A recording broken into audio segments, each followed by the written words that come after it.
Nel foyer Pippo Montalbano del Teatro Pirandello si è svolta la conferenza stampa di presentazione di Agrigento Capitale d'Arte, una rassegna di progetti culturali vincitori dell'avviso promosso dal Comune di Agrigento nell'ambito della Capitale Italiana Cultura 2025, volti alla valorizzazione del patrimonio culturale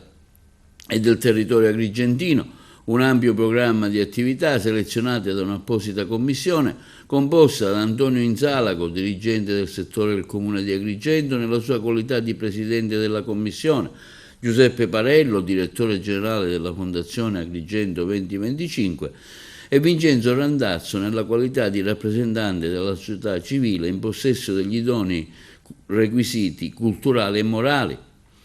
Comprende spettacoli, eventi performativi, esposizioni, attività di laboratorio, intrattenimento, di aggregazione, di inclusione sociale che promuovono e arricchiscono l'offerta culturale di qualità della nostra città,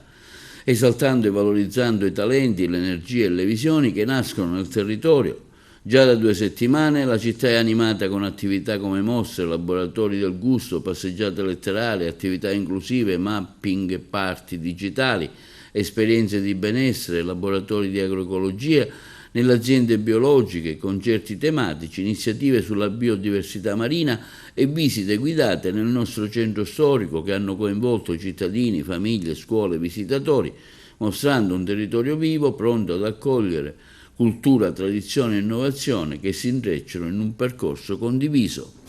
Si è appena conclusa la conferenza stampa per la presentazione dei 20 progetti selezionati nel bando che il Comune di Agrigento ha voluto fortemente in onore di Agrigento Capitale Italiana della Cultura. Sono stati selezionati i 20 progetti con contenuto di alto valore culturale. Ringrazio quindi la commissione che l'ha esaminata e il professor Enzo Randazzo qui alla mia destra, candidato al premio Nobel per la letteratura, ma ringrazio anche le associazioni che hanno partecipato proprio per aver sentito fortemente questa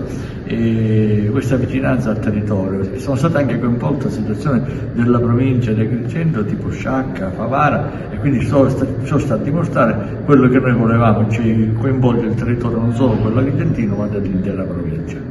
Sì, grande soddisfazione perché la conferenza stampa non è stata solo di taglio giornalistico, ma ha visto la partecipazione proprio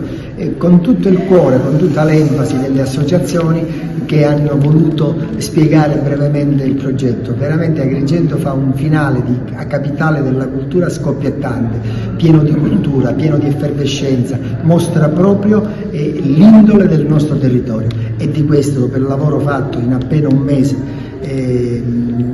di delega al turismo e agli spettacoli, mi ritengo altamente soddisfatto. Una bellissima vetrina quella di stamattina in cui animatori, presidenti di associazioni hanno avuto modo di esporre sinteticamente i loro progetti che, come noi avevamo già avuto modo di vedere facendo i commissari di questa commissione che li ha selezionati, sono tutti di alto profilo e di alta qualità. Ma mi ha colpito moltissimo la passione e l'entusiasmo di chi ha fatto questi progetti e di chi li sta portando avanti, anticipando persino le somme, perché questo lo prevede la legge, ma dando di sé il meglio che possono esprimere. Sono sicuro che da questa esperienza ne esce rafforzata l'immagine di Agrigento Capitale della Cultura ed è una conclusione popolare, partecipata, vivace di tutta la provincia con cui si chiude la manifestazione.